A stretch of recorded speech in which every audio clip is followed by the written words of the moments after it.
Hey, y'all, it's Orlando. We just want to let you know that the views and opinions expressed during this podcast episode are those of the co-hosts and guests and not their sponsoring institutions. Now, let's start the show.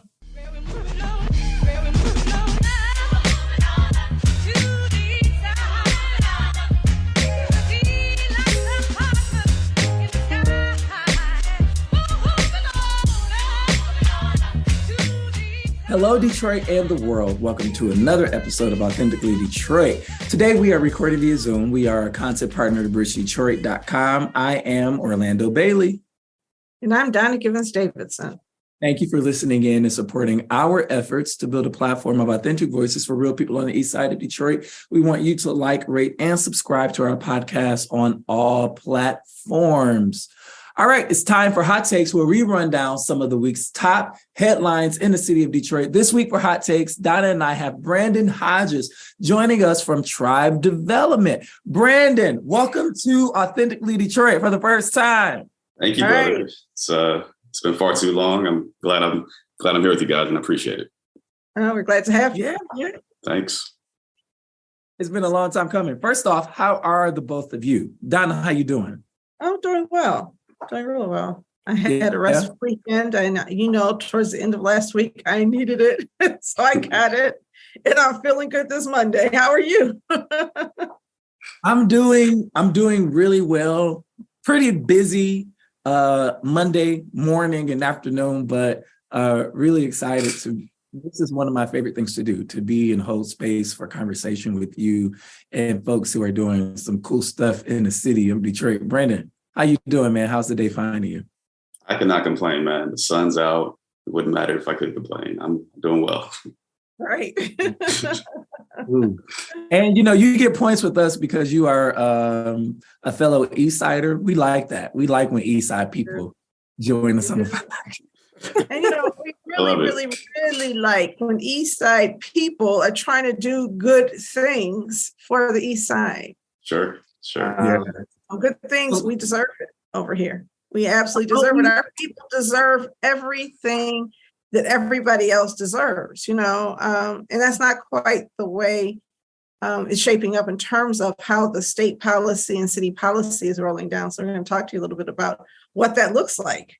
Absolutely. Yeah, let's get into it. So there's an article in Bridge Detroit this afternoon by my colleague Malachi Barrett, Winners and Losers in the Battle for Detroit Development Funds. So this is a story about some pandemic relief funds that are flowing into the downtown area for the management upkeep of some downtown Detroit parks and some other physical development projects.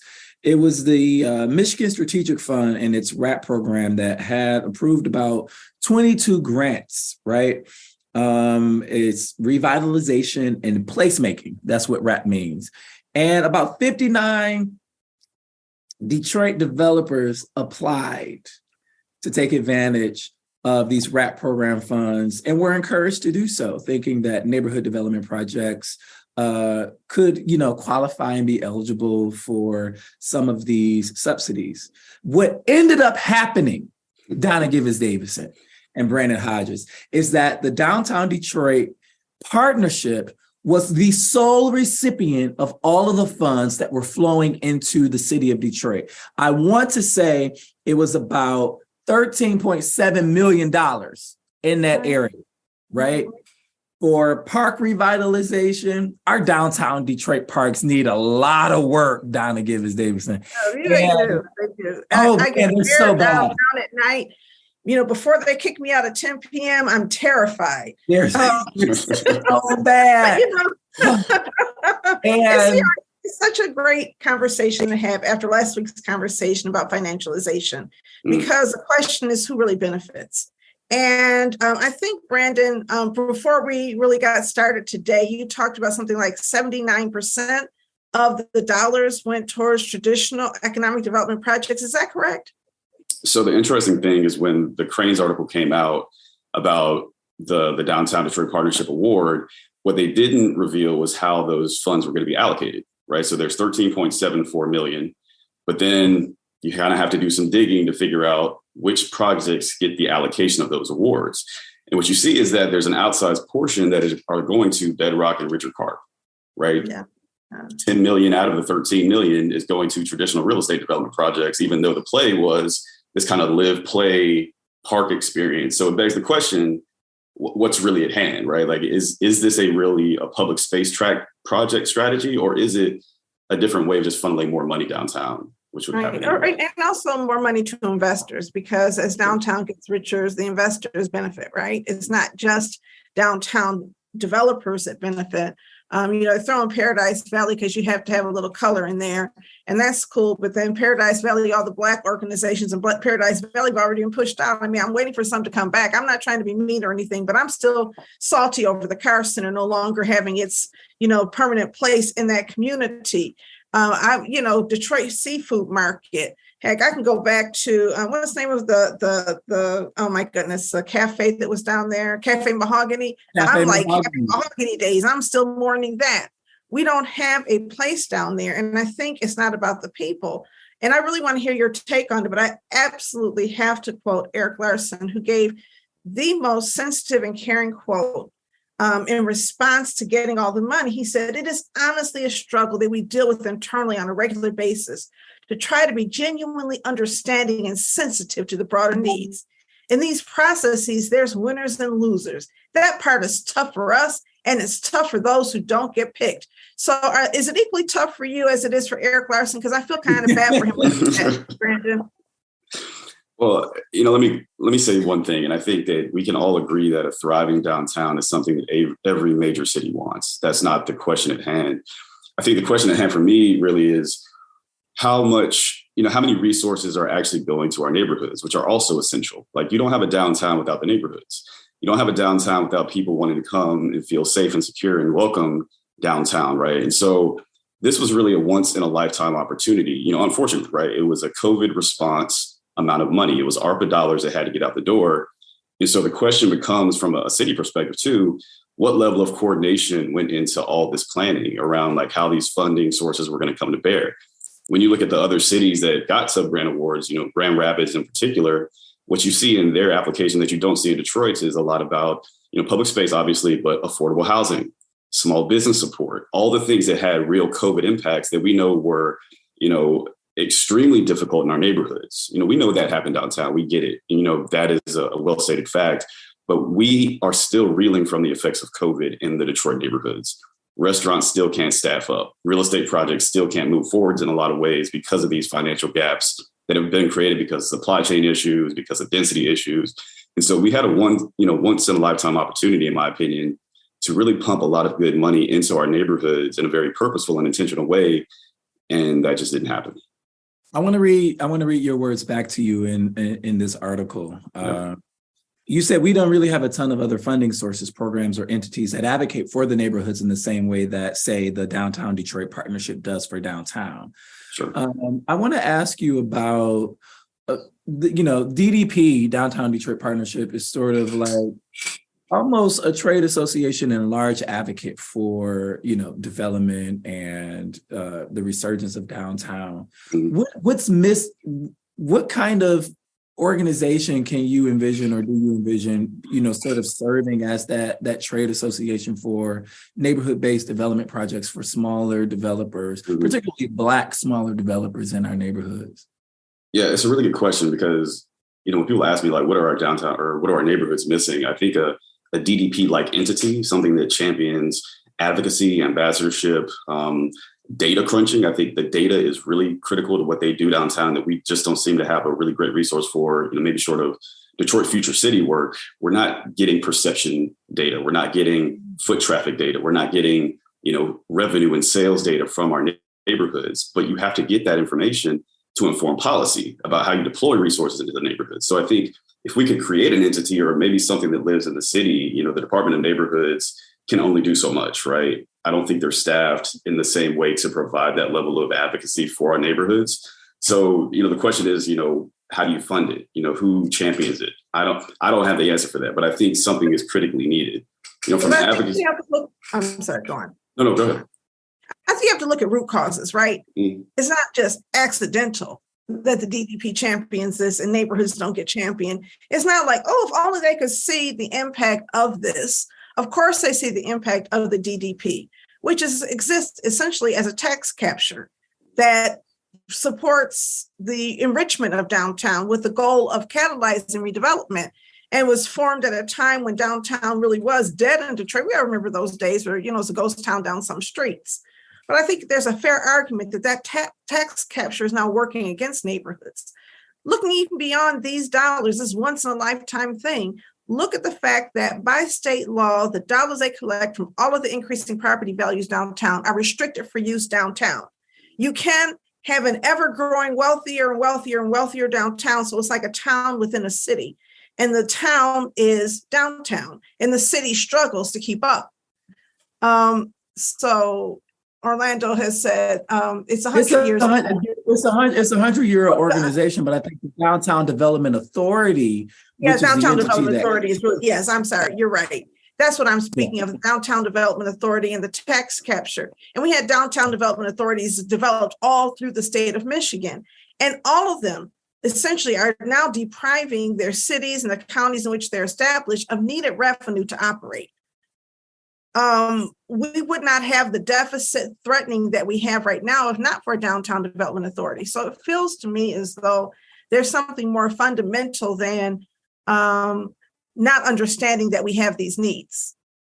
They have these neighborhood-based folks, and we have this guy. We had somebody come out and they said, we're doing neighborhood business stuff, bringing no capacity, no tools, no effort really to help strengthen our efforts on Mack Avenue.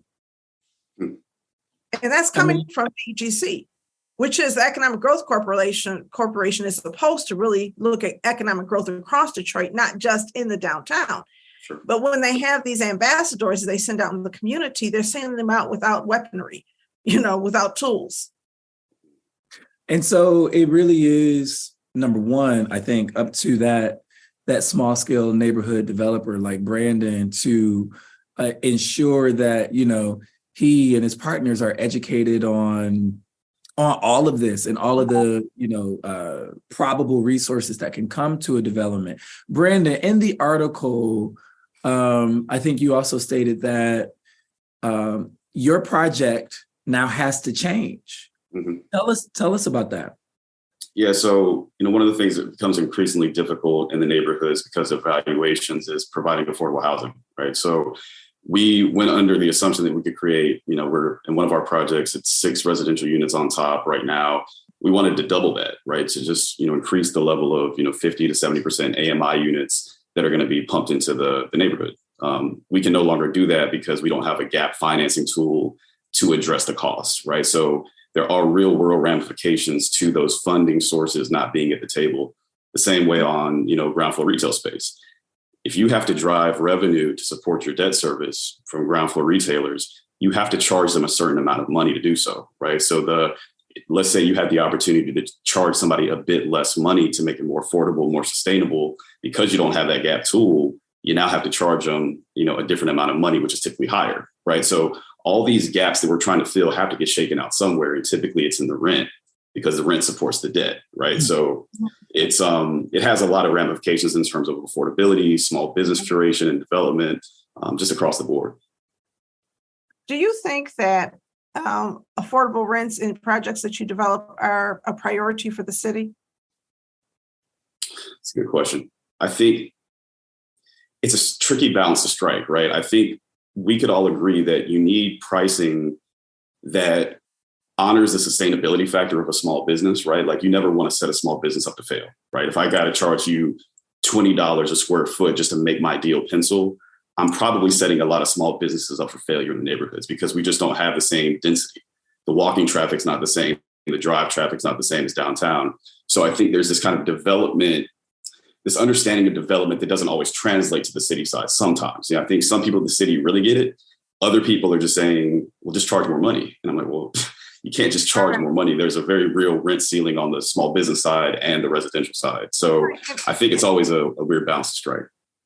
And I think they know that, quite honestly, they're all smart people who work down there. I think they know that. I think the question is whether they prioritize that, and that's very different, because that's when subsidy comes in. That's when we say, you know what, rents are, it's important that when you develop these projects in your community, we're going to help steer funding sources like this, once in a lifetime funding source, to your community and help you get the points needed to make this work, because we understand the value of that. We know that when people are doing projects downtown, affordable rent is not the priority, right, for businesses or for residences. And so we end up in this kind of cycle of unaffordability, and people blame it on the market as though the city doesn't tip the scales of the market towards different players when it wants to. But when I look at a Standard & Poor's report, what I see is, Detroit is doing well, rent prices are increasing. When Detroit is doing well, the square footage, cost per square footage, that's a measure of success, not inclusion. And I think we need Standard & Poor's and those companies to really start evaluating what's happening in the neighborhoods and agitating for some specific measures that we on the community side push back on the city and work with you to push back and say, wait a minute, let's look at the neighborhoods and whether or not they're becoming more affordable and even more easily developed. So I'd love to work with you and other partners on trying to move an agenda forward. We look at the structures of injustice and trying to create some change in our neighborhoods. I think you speak to something that's really important, and that's perception too. Because if you think about the appraisal business, and I think we've all seen these articles about how appraisal valuations change because of who has pictures in the home, right? If a white family's in there, the appraisal value goes up $100,000, right? A lot of appraisals aren't even being conducted in public anymore, right? So nobody's coming to the neighborhoods. Nobody's validating the information. People are doing these desktop reviews and saying, well, we think we know what's happening in this area. We've heard what's happening in Detroit in some respects, or we don't really understand what's happening in Detroit. We're just going to ascribe a value based off rent comps or sales comps. And you have this kind of gap between people who really understand the market versus like how business is conducted, right? And I think that's another big issue, is like we just have a huge perception issue about what's really happening in our neighborhoods and the value of them. Yeah, and we have to stop basing it on the past, because the past is rooted in injustice. The past is rooted in racism. And so when we base values on past performance, we're never going to catch up, right? And so you raise a good point of when you drive through and you're required to drive through and document that people are not willing to buy or purchase or rent at this level in this neighborhood and it's not stable, then it's always going to be unfair. But I look forward to, go on, I'm saying. No, I'm just saying, this once again is an unprecedented amount of public dollars that could have served as free capital, free subsidy to really amplify and uplift the really catalytic projects that small scale Detroit neighborhood Black developers are doing. It's such a missed opportunity. It's the same old. And when a bank or when the city comes out with another financial product that has an interest rate that's loan funds and not grant funds, we need to bring this back up, because let's stop more of the same. These white-run corporations get the bulk of this free subsidy, and they already have millions upon millions of dollars. And then you're telling small-scale Black developers, we got a loan for you. The interest rate is, 4% is good. It's like, no, that has to stop. Right. And I think we have to look at the ultimate end game. Just real quickly, I'm sorry. We have to look at the ultimate end game and ask ourselves who benefits, right? Who is the ultimate beneficiary? And if the ultimate beneficiary is the investor in your community, then you have a problem. And I just want to make sure that we think that through, that we evaluate that and say, how much money are investors, bondholders making in what we're doing here, and who's really pulling the strings? As Orlando will say, I'm really, really passionate about understanding how financialization works in housing and also urban and municipal systems, because I think that it's the hidden hand that perpetuates injustice. Brandon Hodges, founder of Tribe Development. Thank you so much for joining us on the podcast, Brandon.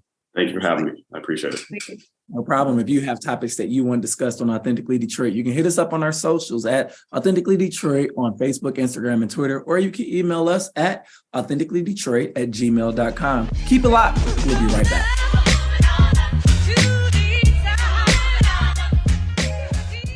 Founded in 2021, the Stoudemire is a membership-based community recreation and wellness center centrally located on the east side of Detroit.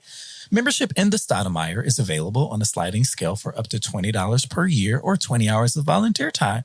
The Stoudemire offers art, dance, and fitness classes, community meetings and events, resource fairs, pop-up events, the Neighborhood Tech Hub, and more. Members who are residents of the east side have access to exclusive services in the Wellness Network. Join today and live well, play well, be well. Visit ecn-detroit.org.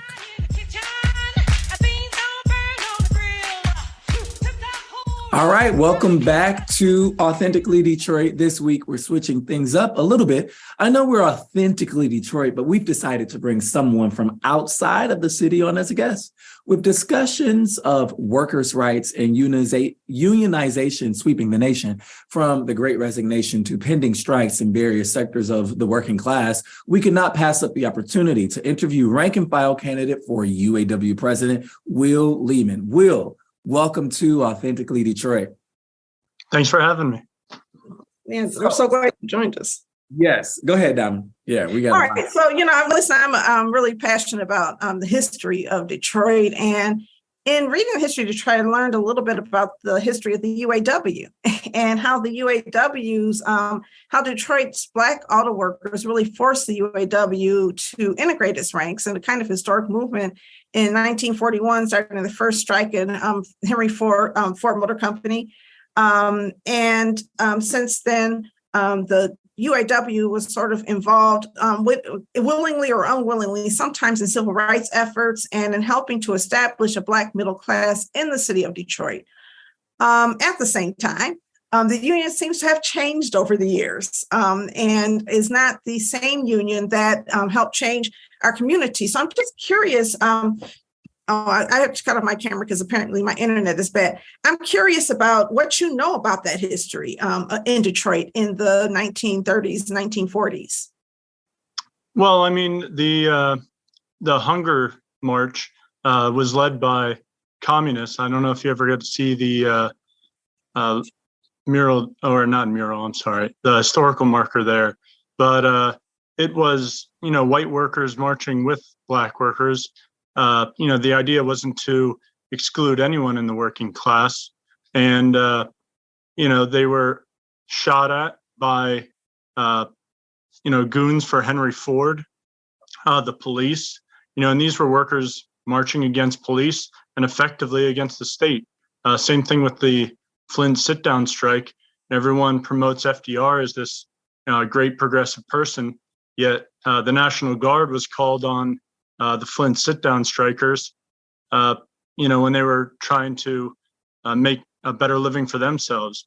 And I mean, as far as that history goes, the union was much more dynamic. It was much more worker-oriented. Today, we see naturally 450 of these international reps, typists, stenographers. And I wanted to ask Mr. Curry when I was on the debate, what's the difference between a typist and a stenographer? These are people that are making over $100,000 a year of our dues money. And, there are workers that in Michigan that are starting at $14 an hour in the UAW. But as far as the history goes, we didn't start off with this giant bureaucracy. It was much more worker oriented. And kind of where the UAW went bad was, Reuther was a socialist. Then he turned away from socialism, thought that gains could be achieved under capitalism and maintained under capitalism. And capitalism exploits everyone, every worker, regardless of what nation we're in, what color we are. It's the great exploiter is capitalism. Whereas I'm a socialist, and I'm calling for, workers to recognize that we need to be united no matter where we are. It's not just a Detroit issue or a Flint issue. It's a world issue, and workers all over the world are being exploited by these corporations. So we need to fight back with a global struggle, and we don't need bureaucrats to do that. That's why I call for rank and file committees to be formed. Union members should have the right to do what we want with that 1.16 billion in assets that we've accrued with our dues money, and we should be able to directly decide that, because the bureaucracy, as I call it, the bureaucratic layer of the union, not the workers, has proven it can't be do the right things for us, with that money. It's proven it's tried to embezzle it, even at locals, like Local 412 with Timothy Edmonds, embezzled $2 million and was gambling with those workers' dues. So there used to be a lot of socialists. As I said, Ruther worked to get them out. And we see degradation over 40 years of the UAW as a result. How do you think, go ahead, Donna, I'm sorry. No, go ahead. How do you think the workers are responding to your campaign and to some of the tenets that you laid out? The rank and file movement, abolishing the UAW apparatus, a program that fights against corporatization, and you actually, stating and naming that you are a socialist. How is that landing with workers? A lot of workers, pretty much the most opposition I get is, I don't know about this socialism thing, but I agree with everything else you're saying. The idea to have an international fight, we're all working class, and modern workers recognize that. A lot of times different media likes to make workers out to be backwards, only interested in this America first kind of narrative. And I mean, Joe Biden certainly promoted that when he visited Mack Trucks last year, had American flags all over the place, was on a down week, didn't want workers to be there. And Trump is just as bad, worse. I mean, Trump's an outright fascist. This is not serving any working class's interests, no matter what nation they're from. The idea that we can just win in a country. And a lot of workers are responding very favorably to that idea. GM's a multinational corporation. Same thing with Ford. I'm sorry, was she trying to speak? No, I was just going to say, I agree that there's this workers thing, but there is also racism within the ranks of the UAW and within the plants. In a plant, and I believe Toledo, there were nooses hung inside the plant, and a lot of toleration of abuse of people. Sometimes women are sometimes abused within there. So I think that while we are all workers, we are not all workers on equal footing, even though all workers may have to fight against some of the same systems. To what extent does your candidacy or does your campaign acknowledge some of the very specific challenges Black people and women experience and other people of color experience in these plants? Well, I'm certainly not saying that discrimination doesn't exist. I'm definitely not saying that. But it is among, from what I've seen along the way, it is among a very narrow layer of workers. And I haven't heard of anyone that has said anything, at least not to me or not to anyone in my campaign, that has said anything denigrating to workers based on a color or a nation. Not to my campaign, not saying it doesn't exist, it absolutely does. But at the same time, I'm here to point out that the class is the thing that is our common bond. And, we can't be discriminating against anyone based on nation or color or anything like that. We need to recognize that we're all the working class. So that's what I'm promoting, that, working class unity. And that's how you beat this type of discrimination, is having those Go ahead. Yeah, I don't know. It's kind of structural, but are you familiar with the A. Philip Randolph Institute? I don't think so. Okay. That's an institute. It's a Black Union Institute within the UAW that has been around. I don't know how long, Orlando, you're the fact checker today, but it's been it's been around for some time. And one of our community members, Jerry King, is the president of the A. Philip Randolph Institute in Detroit. I'm wondering if they are involved in, because I've also heard of another organization, which is Unite All Workers for Democracy. Are you familiar with them? I am.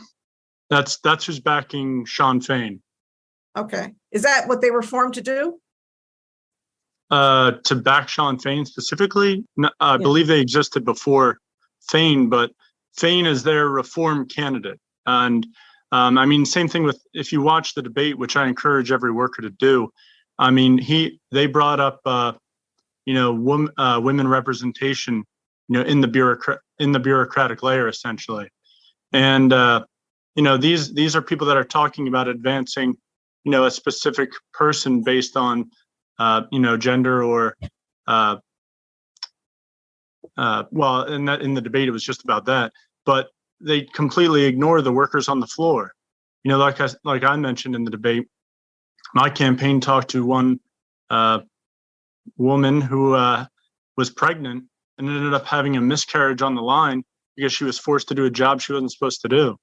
Now, that's where I'm talking about. We need that, workers need to unite and not let things happen like that, because the UA, like these bureaucrats, are only concerned with, advancing someone's career. I'm talking about every worker being united on these things, not about an appointment based on, any, unique kind of thing. But, workers need to recognize that that's where we need to be solid at, the working class level. And as far as exploitation, I started with workers of color at my plant, and we're all in a tier, and we're all without pensions, working for less than other workers in the plant. And, we're all exploited, at least for the people that started with me, in the same way, regardless of skin color. And, there are other workers in the plant that are exploited even worse than we are. So, that's the main thing is, that capitalist exploitation of the workforce. I don't think we should divide each other up based on anything. If that helps. Yeah, I got a question about this $1.8 billion in assets that is collected. And we know some of that goes toward the strike fund. How is the current structure of the UAW utilizing and spending those dollars? And what would you do with those assets? Well, what I'm advancing is that should all be strike fund. It shouldn't be some of those assets. It's like 800 some million is the strike fund. But the total, that 300 extra million is in things like the Solidarity House, training centers. And the training centers is where the UAW bureaucrats were using those as slush funds to embezzle money. And Black Lake, that resort, that would all be sold. The money needs to financially back our struggles. And we need to be the ones and fully back. Like right now we get $400 a week in strike pay. It needs to be full. If a worker goes out on strike and they're paying dues to that organization, that money should back workers' struggles. Like you wouldn't have a bank account and about to lose your house and say, no, you need to protect the bank account. You would pay out whatever you need to out of it in order to protect, your house or your apartment or whatever you need to protect. That's what the strike fund should be there for. Workers shouldn't be protecting the fund should be protecting the workers.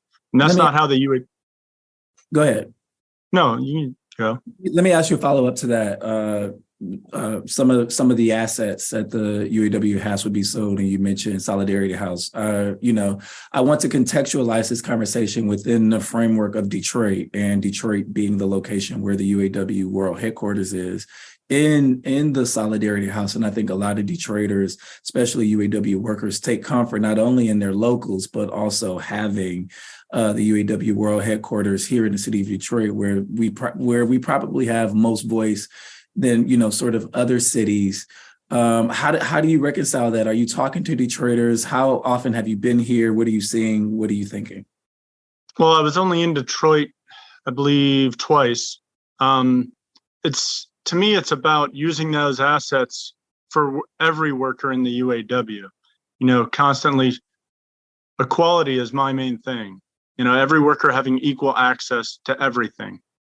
So I understand, the Solidarity House is currently the base, but the reality is the base for every worker should be on their shop floor. Every shop floor should be organized, have a rank and file committee, and that's how you keep corruption out of things. When you have, there are workers I talked to along the way that are outside of Detroit that don't even know what Solidarity House is, don't even know who Ray Curry is, because they don't make themselves relevant in the struggles of workers. And when the UAW was first founded, there was no Solidarity House, and that was the strongest point of the UAW, when they were willing to fight for things. And I'm envisioning the way I'm talking about now as if the UAW had followed a progressive layer, whereas they they followed kind of a reactionary nationalist kind of approach to how they advanced over the decades. And that's why you see the drop in membership. That's why you see the corruption and this growth of this bureaucratic layer. So I'm not concerned personally. I understand that the building's there now, but it's about the workers to me, and every factory and every parts maker and every university too. You know, there's UAW represented universities, and they're absolutely essential. Education is the most essential thing to the working class, and healthcare. You know, we need these social services as workers. We want, you know, every worker wants their kid to have a better opportunity, so they should have that kind of thing too. But anyway, equality is the number one goal, and it's about distributing everything equally. So it's not about keeping, you know, these assets. It's about making sure that they have the backing financially, you know, in fights going forward. So I have a question, because I still want to contextualize it to Detroit. For Detroiters who listen to our show. In our community, we have been fighting FCA, or now Stellantis, against toxins as are released from their automotive plant, which are really just behind our building. And while we fight about that, and we also are partnering with some folks who are also members of the union, I'm wondering, what is the impact of toxins on workers in plants? And is that prioritized? Do you think the UAW should be fighting? Because if we're worried about their release into the air around us, people might be breathing them inside the plants. Is that true? And if so, what more could be done to protect their health? Well, there are lots of things that workers would do to protect our health if we were in charge of the way, you know, work was carried out. And, you know, as far as that's something with capitalism, it only views the dollar as the number one goal. It doesn't care about what it does to these, any of these cities. And I understand the idea about, you know, this is Detroit podcast and, you know, talking about it with just Detroit, but these are international issues. You know what I mean? Like you can't fight at just one spot to bring about the kind of change you need. And no doubt, but I mean, all politics is local, right? And so people vote based on local perceptions. And so it feels to me as though there's Detroit workers have to understand how this is going to impact them. And even though you can say everybody's got it, it feels like having some conversation with Detroit workers would make sense, but that's just me. I think also looking at this, however, I'm wondering, because this is the first time rank and file members have been able to vote for union leadership. Is that true? Yes. And it's because of the corruption scandal. It's because the government basically wants to make the UAW look like a credible workers organization. So they're opening up this tiny slice of some kind of democratic effort for the workers. It's not enough. Workers need more democracy than this. I don't run on the position that I'm going to fix everything. I'm telling workers they need to take power, that it's not just going to be up to, you know, voting for me and I'll fix it. That's not how I'm running this. But yes, it is true. Okay. How have the workers in Detroit received you? You said you've been here once, right? How did they receive you when you came? Twice. Like I said, I've been received well in terms of, I haven't had anyone really negative against me. One person was upset that I was wearing a mask one time, but I had a short conversation with him, and by the end I got his number. But, you know, workers do recognize these issues.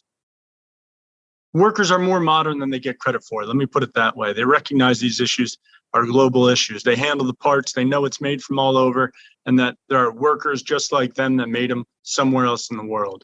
And I think that, you know, workers really do see this as a global struggle. Yeah, I appreciate that perspective. I do, however, know that what happens, particularly within the big three corporate structure, and its base, its headquarters being here in the city of Detroit and metropolitan Detroit, reverberates internationally, but it starts here. And so my hope for you, Will, is that you would continue to come and spend some time here and talk to more Detroiters and more workers. We got to take a quick break, but more with Will Lehman. We will be right back.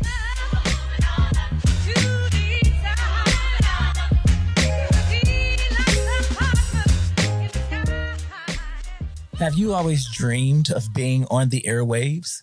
Well, the Detroit Eastside Engaged Podcast Network, or DEEP for short, is here to help make that dream a reality. Located inside the Stoudemire, the DEEP Network offers studio space and production staff to help get your podcast idea off the ground.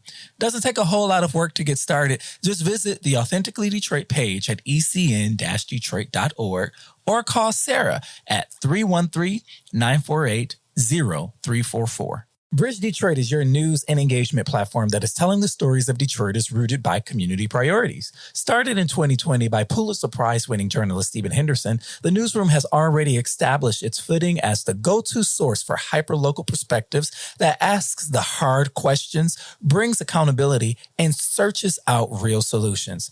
It's free to become a member of this award-winning news organization. Visit bridgedetroit.com today to sign up to receive the news delivered right to your inbox. Bridge Detroit. By Detroiters, for Detroiters. All right, welcome back to Authentically Detroit, and we're back with Will Lehman, discussing workers' rights and his candidacy for UAW President. Donna, you had a question. I did. I just wanted to understand if you say that these workers' rights that you're working to institute apply to workers worldwide. Are workers worldwide members of the UAW? Are Mexican auto workers members of the UAW, or are you trying to unionize in other nations? Well, I stress that rank and file committees can be built anywhere. It's not about paying dues to the UAW, to recognize that you're working class just like I am. I'm on a factory floor, just like Mexican workers are, or workers anywhere else. Chinese auto workers, Russian auto workers, Ukrainian auto workers. We have a common bond. So it's not about paying dues to me so much as it is, workers organizing on those floors as well in rank and file committees. If they want to join the UAW and pay dues, that's great, if they want to. But assuming that they can, assuming that unionization is allowed where they are and they won't lose their jobs, right? Right. Well, there is going to be not necessarily a right in every nation. Right. Well, there is going to be, struggle against the state, not only here, but abroad. Workers can organize with relative anonymity, in a rank and file committee, and we welcome them writing in no matter where they are or what industry they're in. As far as contacting my campaign, Will for UAW President at gmail.com. If there are any Detroiters that do want to talk to me, whether you're an auto worker or not, I'd welcome the conversation. Same thing if you go to my website, willforuawpresident.org. There's other ways to contact me on there. But it is about working class unity throughout all these countries. So it's not only about UAW. I'm not disagreeing with you. I just look at the international context and look at people who are, can be fired and hired at will and whatever, and where there are no governmental protections around unions beating people and other things. So I think everybody's struggling with workers' rights, but it feels like workers have more rights in America than they do in many of the other places, which is one of the reasons why so many jobs have been offshore, because people can be underpaid and they not have the benefits that they have here. So it's just, in a real world, in a great world, this would happen. In this world, it feels like we have this fight within our boundaries around the UAW. And then there might be a fight to see where you could have a UAW or other types of union branches across the world. But you're running to lead the UAW, right? No, I'm running to put power directly in workers' hands and abolish the bureaucratic layer of the UAW. The workers are the layer I'm appealing to, the 372,000 active and 600,000 retired. If they vote for you, they will vote for you to do what? Abolish the bureaucratic layer of the UAW. Those 450 members in the international, and the idea is that workers need to take power into their own hands. What is Democratic running for? What's Ray Curry running for? Yes. Basically reform. All the other candidates say they president of the UAW. Yes. Isn't everybody else running for president of the UAW? Yeah, there's Ray Curry, there's Brian Keller, there's Sean Fain, there's Mark Gibby Gibson. He was wearing a white fedora, had an American flag background. If you watch the debate, which I would encourage every worker to do. And yeah, they're all running for reform of the bureaucratic layer. And I'm running to say workers need the power directly in our hands because we can decide the way forward. I think the line of questioning is trying to get at, Will, and what we're trying to get at is if you run and you win, you will be de facto the president of the UAW. Is that correct? Correct. Okay. Yes. Okay. All right. That's what I was trying to get at. You're all running for the presidency, and as president, you would dissolve the organization that you now were made leader of. Is that your intent? Not quite. The power to make the changes that I'm talking about are only going to be achieved in the way workers work to take power. It's not going to be just an election and I now have the power only in my hands to make the changes I'm talking about. I'm not trying to be evasive. I'm just saying that the reality is workers do need to take that power. They already have it, like realistically, the power to strike right now. They could do that if they chose to. But I know. We need organization to carry out that kind of thing. And as far, I did want to understand what the UAW would look like with you as president. Can you describe what the organization, would you fire everybody? You said you're going to close down these various things. Would you hire people differently or reassign people? What would it look like, the organization? Well, the reassignments would be workers back to anyone in the international. If they want a job in the UAW, they can go back to the floor. They can go back to the conditions that they negotiated to see how awful these contracts are. Okay. And as far as, like America being a better source of labor or being more kind of peaceful or whatever, I mean, I'm not trying to misframe your words, but, there are workers at Ventra in Evar, Michigan, UAW represented, making $14 an hour. And they were told at contract time that they couldn't get better. By an international rep, they were told this. They wouldn't be getting any better than that because they're not the big three. So there's a great amount of inequality in America. Rail workers right now are being blocked from striking by the government, Presidential Emergency Board, 120,000 rail workers being blocked from trying to strike.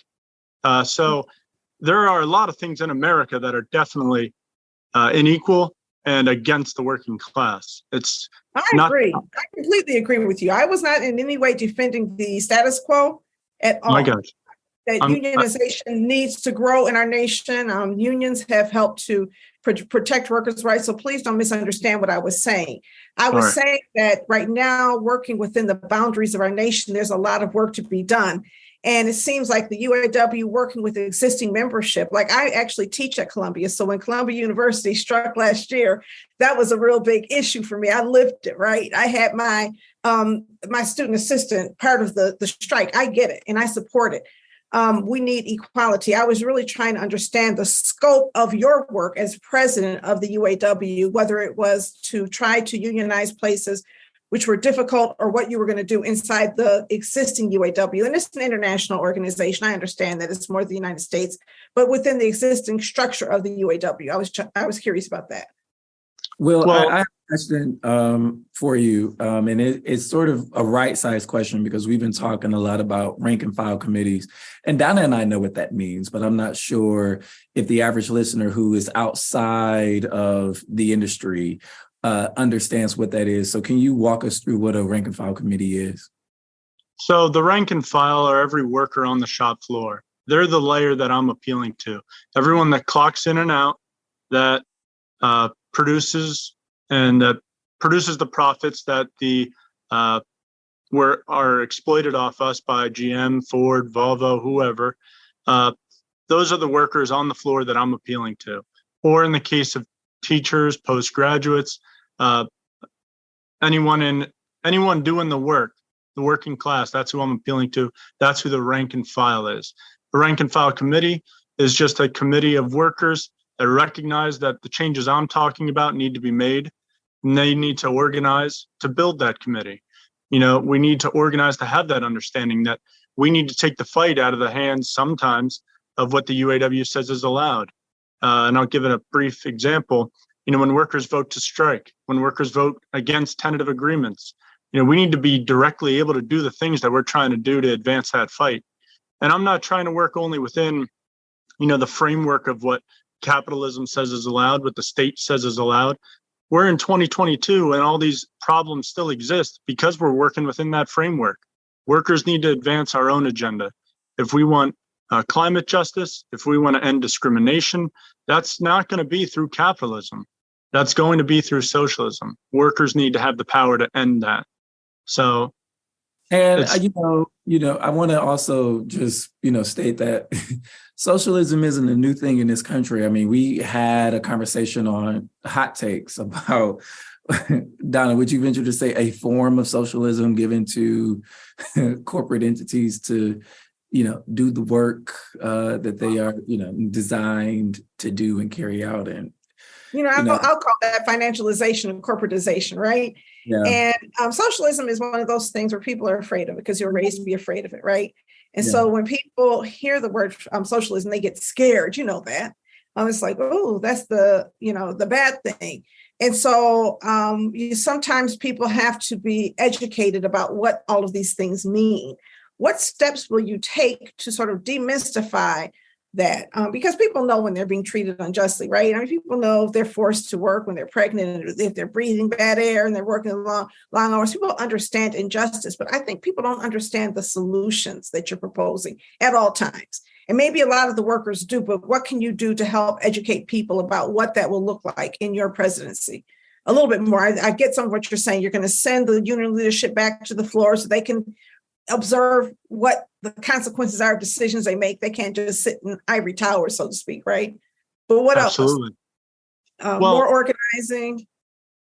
Right. Well, I mean, workers, we need to have open dialogues, and the rank and file committees can have that. A lot of sort of the mystification, I believe, stems from Stalinism, and this kind of calling things socialism when they're not. And, even reading theory and things like that, reading Marx, reading Trotsky, those are things that workers shouldn't be afraid to do, hear it right from people that, theorize these things.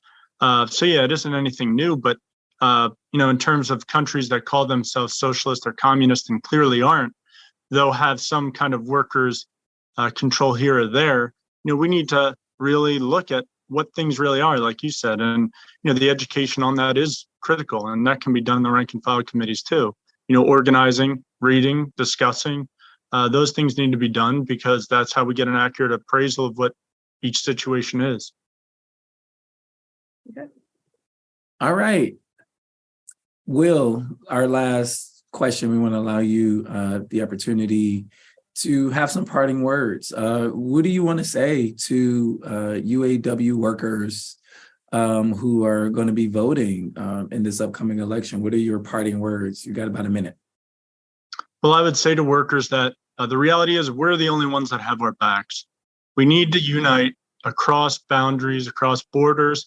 We need to understand that our fights are all the same. And I think a lot of workers do.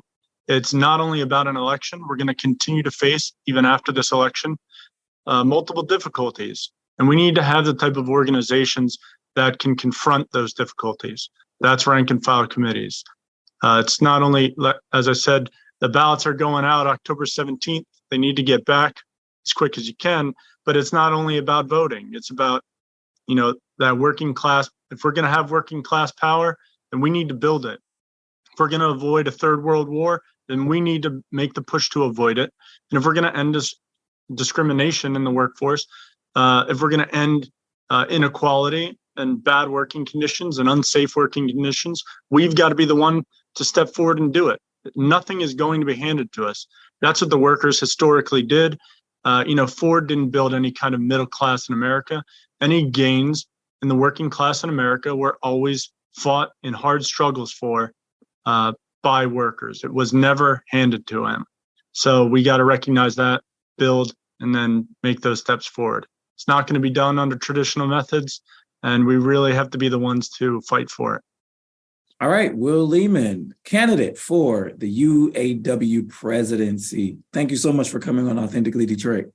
Thanks for having me, guys. Thank you. No problem. All right, Donna, it is time for shout outs. I know it's been one heck of a couple of weeks, but who you got? Oh, wow. I have to defer to you. Okay, I'll go first. I would like to shout out the group that's here with the Economy League from Philly doing sort of this learning trip about Detroit and different facets of our economy, our people, and our experience. I had the opportunity to be the opening keynote in partnership with Ingrid LaFleur Sunday morning.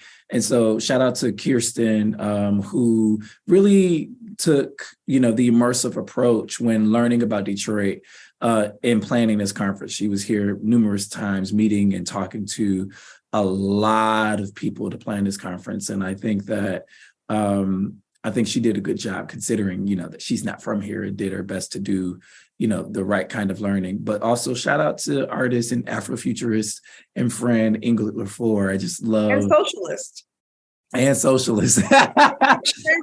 Did she run for mayor in Detroit? She ran for mayor of Detroit. She did. And that campaign that went along in the city of Detroit for a while that says there are Black people in the future, that was Ingrid LaFleur. So those are my shout outs. Donna, you got shout outs? Once again, shout out to the team at ECN. I'm starting to make some progress in my return. Shout out to the ECN Board of Directors, and also shout out to all of our funders who continue to support our work. This has been sort of a difficult journey, but I'm starting to feel a little bit more like myself and hopeful about what we're going to see ahead. All right, that's going to do it for this episode of Authentically Detroit. We thank you so much for listening, and we want you to catch the wave.